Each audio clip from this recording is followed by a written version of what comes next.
Dear students, आज हम कक्षा 10वीं की जनरल इंग्लिश का lesson number 6 the new player in the team की एक्सरसाइज करने जा रहे हैं। इसके टेक्स्ट को, इसके पाठ को हमने पहले ही वीडियो में समझ लिया है। आज हम इसकी कंप्लीट एक्सरसाइज करेंगे। तो चलिए शुरू करते हैं। तो सबसे पहले इस चैप्टर में आए हुए कुछ कठिन शब्दों को समझ लेते हैं। इसमें पहला है कोच। कोच यानी जो कोई भी प्रशिक्षण देता है, चाहे वो खेल में हो या कि और भी कई जगहों पर। दूसरा है यान।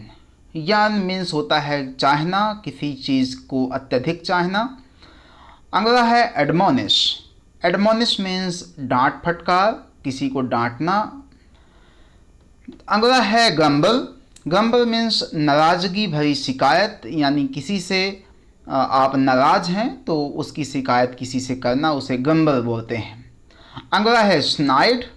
स्नाइड मीन्स होता है ताने मारना।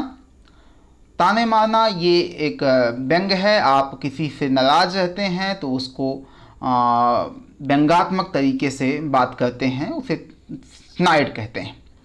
और अगला है रेजोल्यूट। रेजोल्यूट मीन्स होता है दृढ़ निश्चय। उसके बाद अगले उसमें है अगला वर्ड है कोर्ट। कोर्ट मीन्स होता है खेल का मैदान। The next one offensive. Offensive means आक्रामक। अगला है रिगरस। रिगरस मीन्स होता है नियम कायदों, नियम और कार्यों का कठोरता से पालन करने वाला। चाहे वो कोई भी आपको कार्य दिया गया है, यदि आप पूरी निष्ठा और तत्परता के साथ करते हैं तो इसका मतलब ये रिगरस है। उसके बाद है डॉन। डॉन मीन्स होता है प्रभात, यानी जब सुबह अंधेरा छटता है, पहली प्रकाश की किरण समझ में आती है तो उसे डॉन कहते हैं। अगला है फ्रेल। फ्रेल मीन्स होता है कमज़ोर या दुबला पतला, नाजुक। उसके बाद ओवेशन। ओवेशन मीन्स होता है तालियों की गड़गड़ाहट।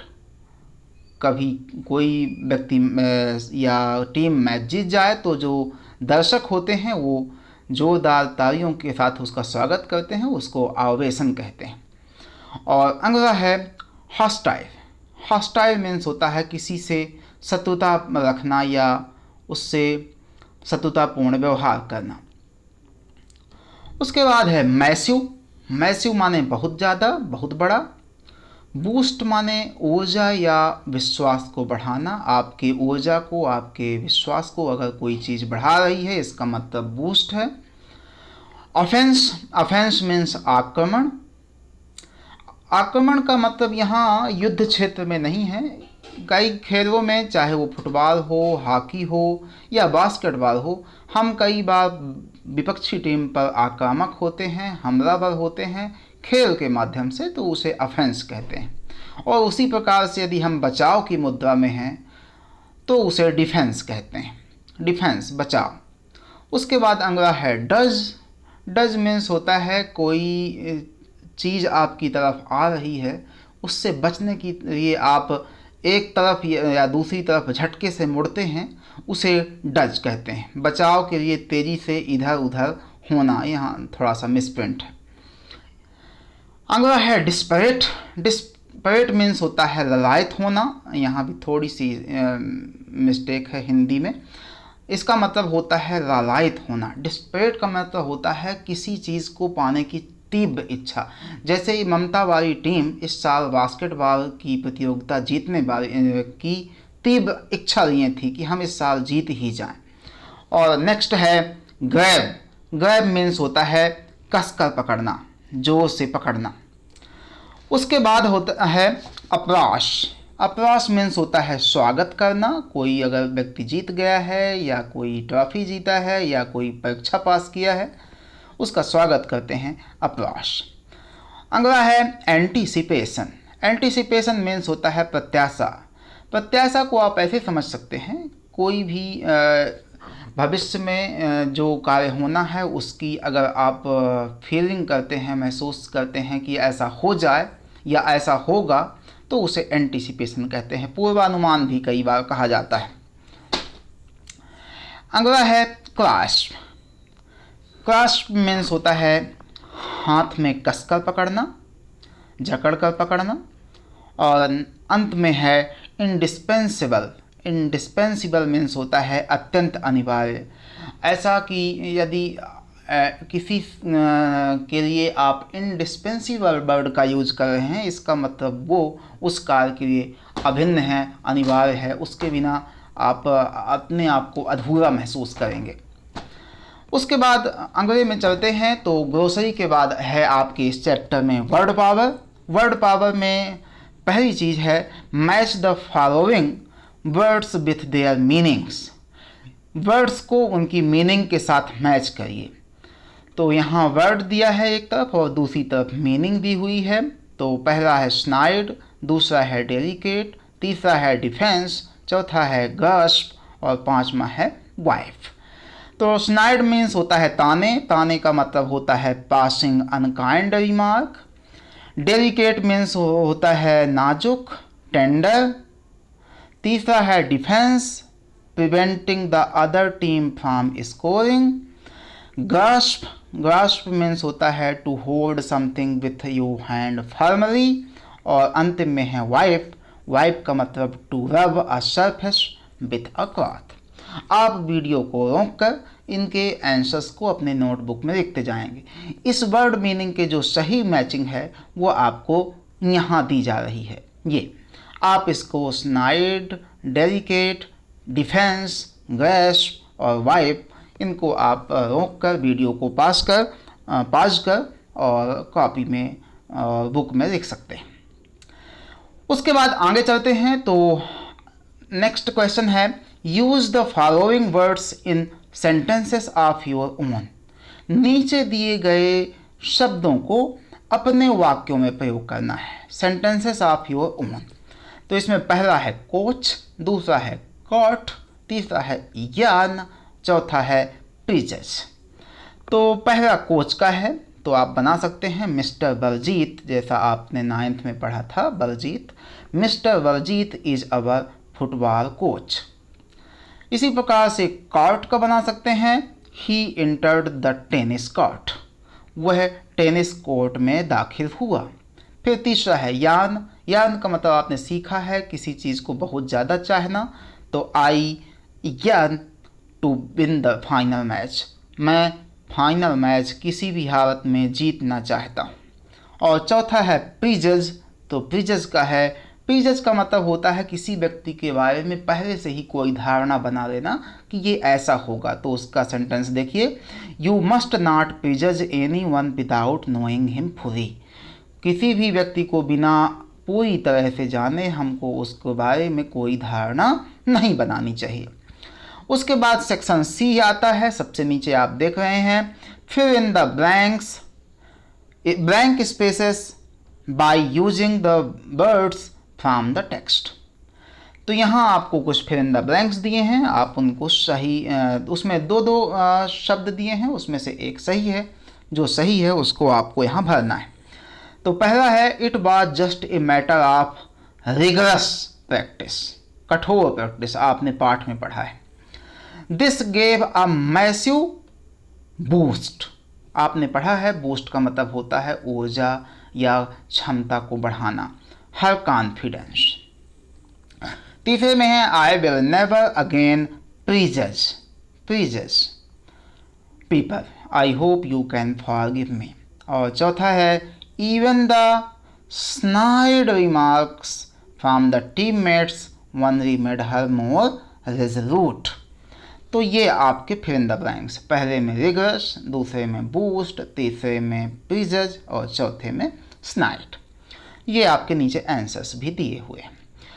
इसके बाद आते हैं क्वेश्चन आंसर्स। तो आप देख रहे हैं सबसे लास्ट में लिखा है answer the questions 1 or 2 sentences.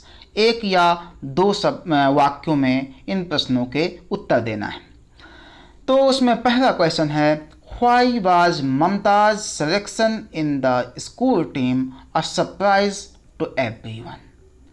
ममता का स्कूल की टीम में सेलेक्ट हो जाना सबके लिए सरप्राइज क्यों था?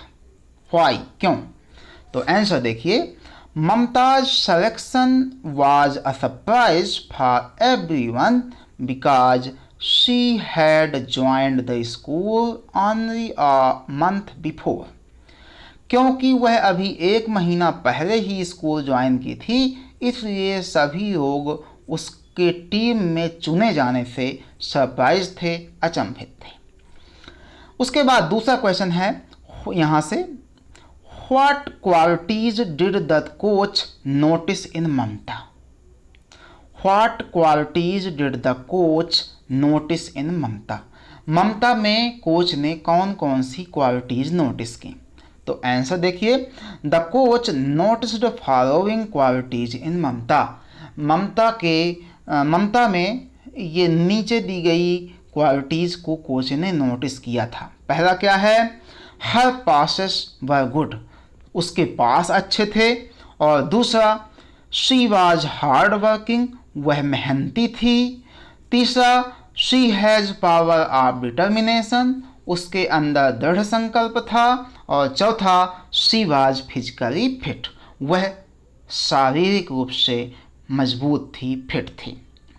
उसके बाद अगला क्वेश्चन है, how did her classmates behave with her?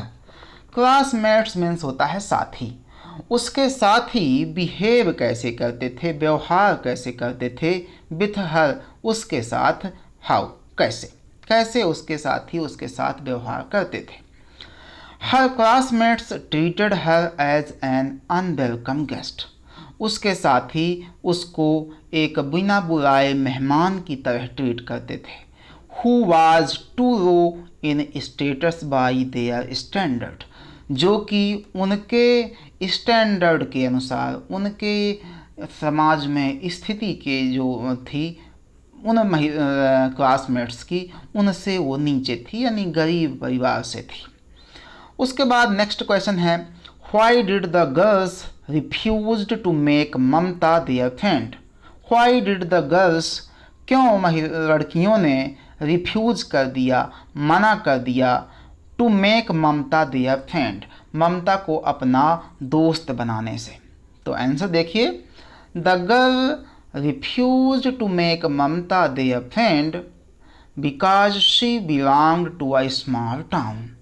ममता ने उसको अपना फ्रेंड बनाने से इसलिए रिफ्यूज्ड यानी मना कर दिया क्योंकि वह छोटे कस्बे से बिलोंग करती थी, छोटे कस्बे से आई थी।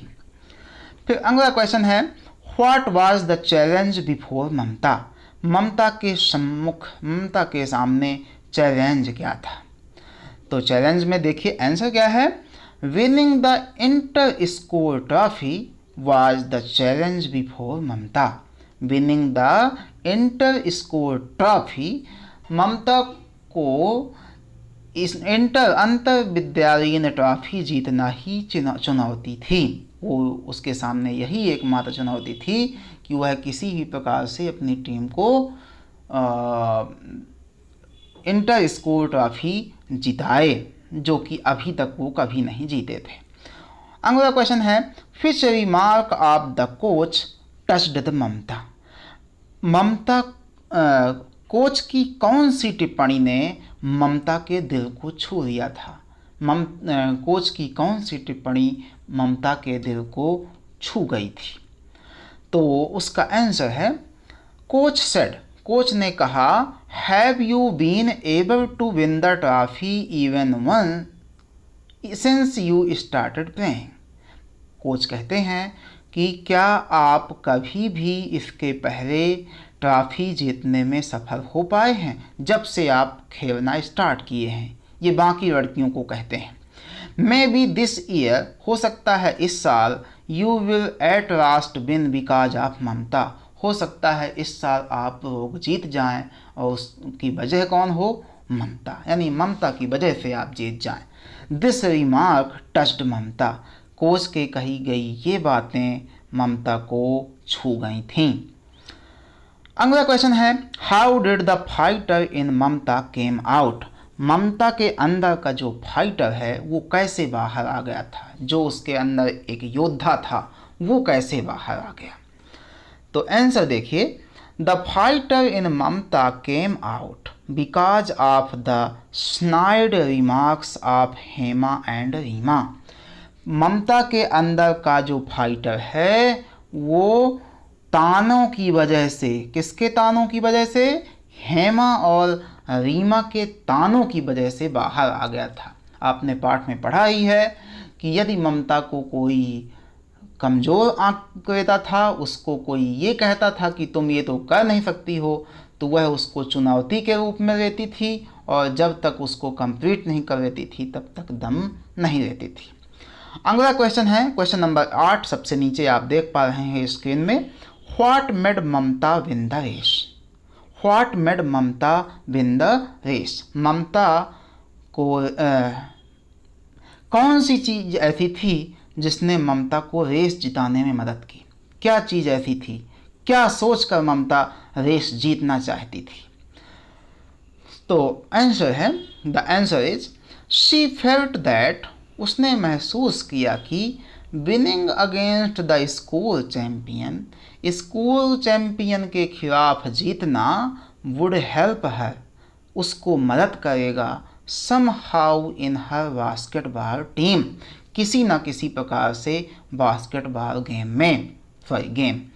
तो वो ये महसूस की कि अगर वह स्कूल चैम्पियन के खिलाफ रेस में जीत जाती है तो निश्चित रूप से उसको बास्केटबॉल गेम में किसी न किसी प्रकार से मदद मिलेगी। This feeling made her win the race, इसी फीलिंग ने उसको रेस जीतने में मदद की। अगला क्वेश्चन है, how was Mamta able to change her image in school. How was Mamta able to change her image in school.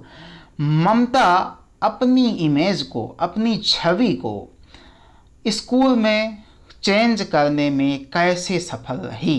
तो उसकी इमेज कैसे चेंज हो गई, कैसे उसको लोग एक गांव की लड़की से एक अभिन्न अंग मानने लगे अपना। तो आंसर है, Mamta was able to change image in the school by winning the race. Mamta जब से रेस जीत गई थी, वो दौड़ जीत गई थी, तब से उसकी इमेज जो है, उसकी छवि जो है स्कूल में वो बदल गई थी। उसके बाद क्वेश्चन नंबर 10 है, why did the girls not hope to win the competition. Why did the girls not hope to win the competition. लड़कियां वो बास्केटबॉल की जो प्रतियोगिता थी, कंपटीशन था, उसको जीतने की आशा क्यों नहीं कर रही थी। Why did the girls not hope to win? उनको जीतने की संभावना क्यों नहीं थी। तो आंसर है, the girls did not hope to win the competition. लड़कियां इसलिए उस प्रतिस्पर्धा को जीतने की आशा नहीं कर रही थीं because the school had never reached the semifinals before, क्योंकि अभी तक इनकी टीम कभी सेमीफाइनल तक भी नहीं पहुंची थी। यहाँ लास्ट में आप बिफोर जोड़ दीजिएगा, BEFORE। इस प्रकार से आपके 1 और 2 सेंटेंसेस के क्वेश्चन आंसर समाप्त होते हैं। Now move on to the second section which have 3 or 4. The answers of this section have 3 or 4 sentences. So the first question is, why was Mamta ill-treated by her classmate? Ill-treated का मतलब होता है दुर्भावना, उसको उससे ठीक से पेश ना आना, उससे ठीक व्यवहार ना करना। तो ममता के साथ उसके साथी खिलाड़ी, उसकी जो साथी सहेलियाँ थीं, वो दुर्व्यवहार क्यों करती थीं। तो आंसर देखिए, Mamta was ill treated by her classmates because she came from a small town. Mamta से इसलिए दुर्व्यवहार होता था, इसलिए उसको लोग पसंद नहीं करते थे क्योंकि वो एक स्मॉल टाउन से आती थी, छोटे कस्बे से आती थी। और दूसरी चीज़ क्या है, most of the girls came from rich families. अधिकतर लड़कियां जो थीं वो रिच फैमिली के थीं, धनी परिवारों से थी। And she was too low in status by their standards. और ममता जो है उनके सामने नहीं टिकती थी, उनके समकक्ष नहीं थी, वो उतनी धनी नहीं थी, उनके पेरेंट्स उतने धनी नहीं थे। उसके बाद अगला क्वेश्चन है, how did the coach support Mamata. Mamata का कोच ने किस प्रकार से सहयोग सपोर्ट दिया था। तो आंसर देखिए, the coach selected Mamta in the basketball team. पहला सपोर्ट तो ये था कि कोच ने ममता को बास्केटबॉल टीम में शामिल कर लिया। अगली बार उन्होंने क्या कहा, she admonished Shaba and said. उन्होंने शाबा को डांटा फटकारा और बोला that there is always a first time for everyone. सभी के जीवन में कभी न कभी कोई न कोई कार्य पहली बार ही शुरू होता है। ही आल्सो सेड दैट। उन्होंने ये भी कहा कि हर पासेस वर गुड, कि उसके पास अच्छे हैं। And she was physically fit, और वह शारीरिक रूप से मजबूत भी है। इस प्रकार से ऐसा कहकर कोच ने ममता का सपोर्ट किया था। अगला क्वेश्चन है, how did Mamata's team make history. Mamata की टीम ने इतिहास कैसे बना दिया। ममता की टीम ने इतिहास कैसे बना दिया। तो आंसर देखिए, Mamta's team made history by reaching in the final for first time and winning the trophy. Mamta की टीम पहली बार हिस्ट्री में फाइनल में पहुंची थी और उसके बाद ट्रॉफी जीत गई। इस प्रकार से ममता की टीम ने इतिहास बना दिया। उसके बाद क्वेश्चन नंबर 4 देखिए, what made Mamta a good basketball player. Mamta को एक अच्छा बास्केटबॉल बनाने में क्या क्या चीज़ें महत्वपूर्ण थीं। ऐसी कौन कौन सी चीज़ें थीं जिन्होंने ममता को एक अच्छा बास्केटबॉल प्लेयर बनाने में मदद की। तो आंसर देखिए, हर डिटर्मिनेशन, उसका दृढ़ संकल्प, हार्ड वर्क, उसका कठिन परिश्रम, एंड प्रैक्टिस, और निरंतर अभ्यास, made Mamta a good basketball player. इन चीज़ों ने ममता को एक अच्छा बास्केटबॉल प्लेयर बना दिया। उसके बाद question number 5, if you had been coach. यदि आप कोच होते, how would you have treated Mamta. तो आप ममता के साथ कैसा व्यवहार करते। यदि आप उन कोच की जगह आप कोच होते तो आप ममता से कैसा व्यवहार करते। तो आंसर देखिए, I would also have treated Mamta as the coach had done. मैं भी उसी प्रकार ममता से व्यवहार करता जैसे कि उस कोच ने किया था। और इसका बाद इसका लास्ट क्वेश्चन है, what were the qualities that helped Mamta become indispensable for the team. Mamta की ऐसी कौन सी क्वालिटीज थीं, ऐसे कौन से गुण थे जिन्होंने उसको टीम के लिए इंडिस्पेंसिबल बना दिया, अनिवार्य बना दिया। उसके बिना उनकी टीम अपने आप को असहाय महसूस करती थी। तो ये एक आध बार और आ चुका है इसमें आपके क्वेश्चंस में, तो आप इसको याद कर लीजिए। रेजोल्यूट डिटर्मिनेशन, उसका दृढ़ संकल्प, हार्ड वर्क, कठिन परिश्रम, एंड कंसिस्टेंट प्रैक्टिस, और निरंतर अभ्यास, were the qualities that helped Mamta become indispensable for the team. ये ऐसी क्वालिटीज थीं जिन्होंने ममता को टीम के लिए अनिवार्य बना दिया था। इस प्रकार से आपके इस चैप्टर की सारी एक्सरसाइज हो गई हैं। इसका ग्रामर सेक्शन बचा है, जो ग्रामर है हम उसको अलग से वीडियो में समझेंगे। तब तक के लिए शुक्रिया। अगले वीडियो में फिर मिलेंगे। यदि आपको वीडियो अच्छे लगते हों, शिक्षाप्रद लगते हों एजुकेटिव लगते हों तो आप इस चैनल को सब्सक्राइब कर सकते हैं, ताकि आपको जो नए नोटिफिकेशंस हैं नई वीडियोज़ के वो लगातार मिलते रहें। धन्यवाद।